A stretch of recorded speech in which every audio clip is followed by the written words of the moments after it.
tadi pagi dilaksanakan gelar perkara dan tim sus telah memutuskan untuk menetapkan saudara FS sebagai tersangka.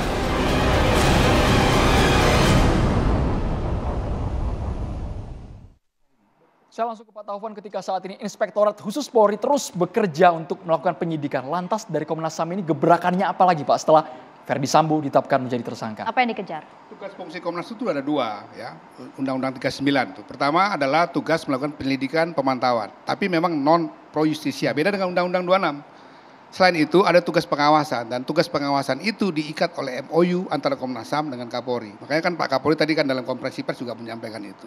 Nah kalau itu dikawinkan, maka tugas kami menjadi harus memastikan yang kita sebut sebagai fair trial itu.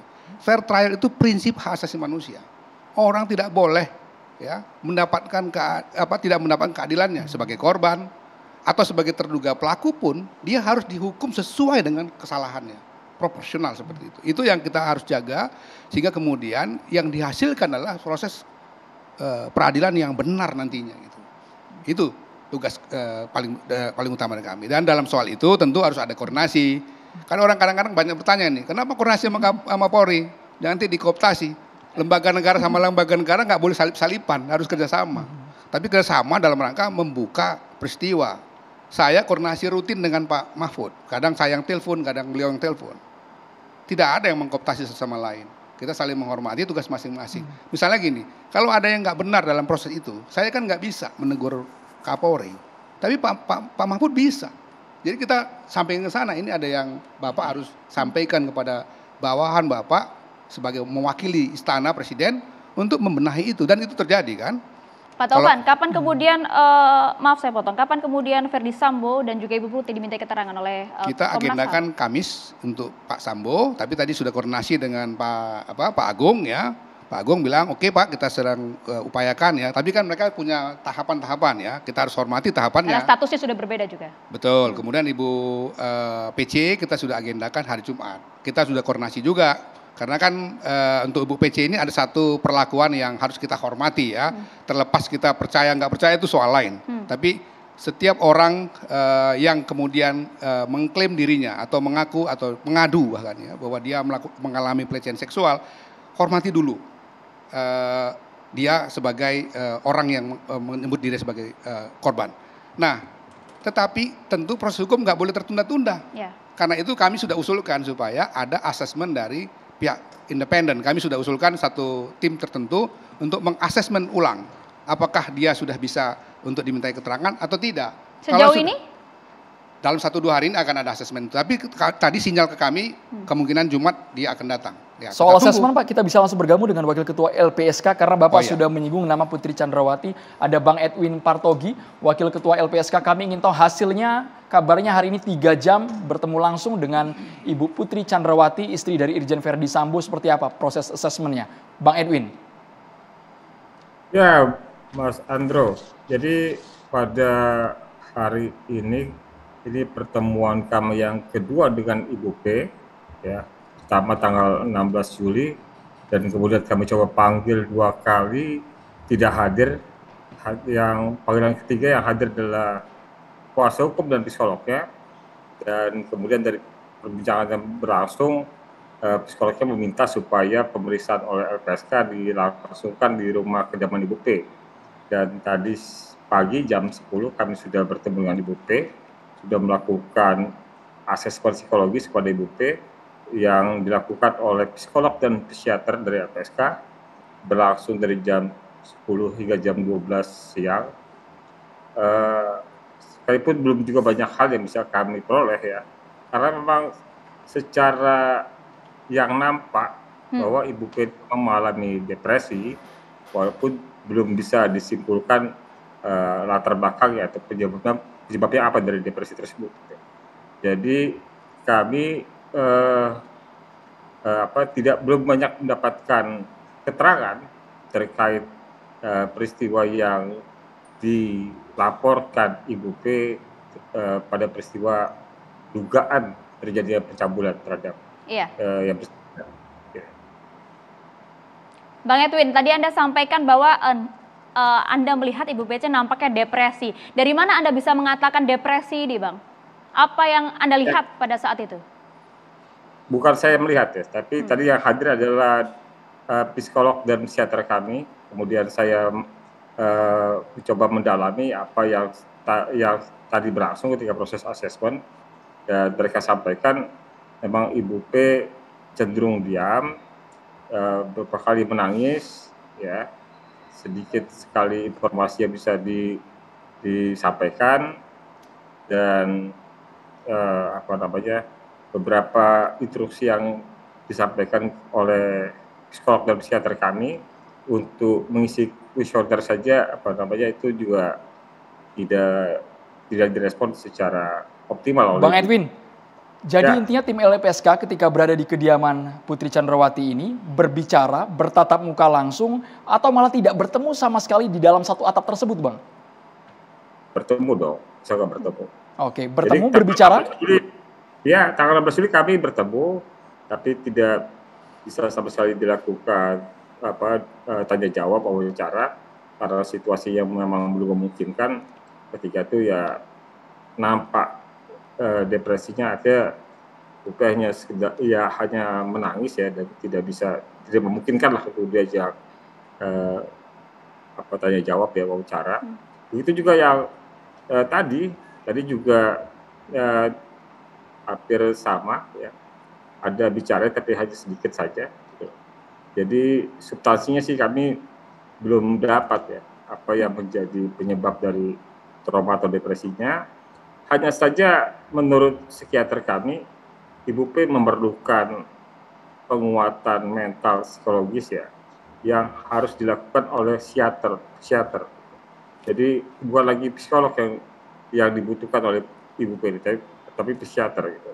Nah ini kami harap Ibu P dan keluarga bisa segera untuk melakukan itu, karena proses hukum yang berlangsung ini tentu juga akan menjadi. Kalau kondisi kasat mata, Pak Edwin, kondisi kasat mata dari Ibu Putri apakah terlihat?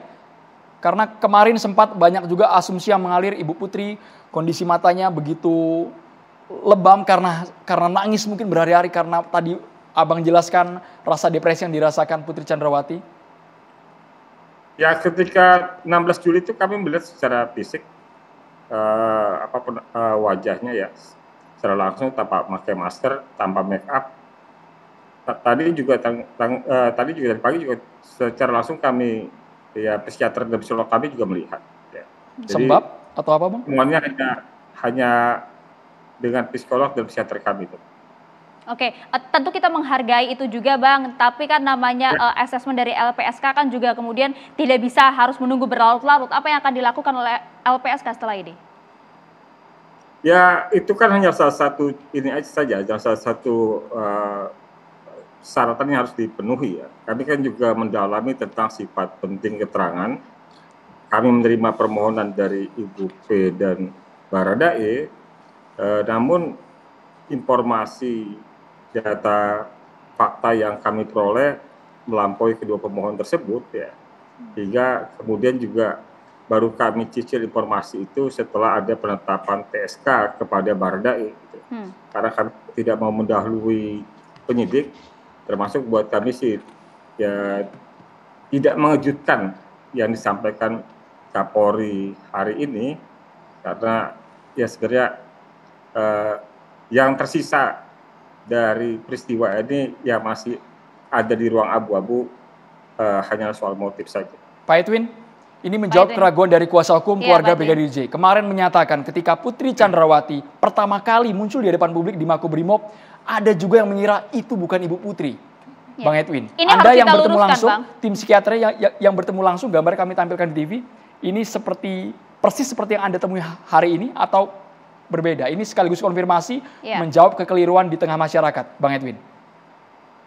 Ya, saya nggak tahu saya apa pihak yang tepat untuk menjawab itu ya. Tapi saya rasa orang yang sama.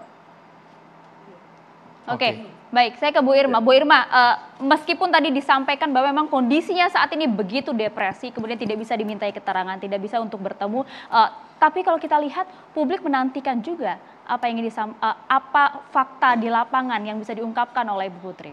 Ya, jadi gini, kalau hari ini Freddy Sambo ditetapkan sebagai tersangka, pasti yang akan terlipur hatinya itu adalah Ibu Rosti Simanjuntak ya dengan Bapak Samuel. Jadi Eda Rosti itu adalah seorang ibu yang sudah tahu bahwa apapun yang kita lakukan nyawa anaknya sudah nggak bisa kembali lagi.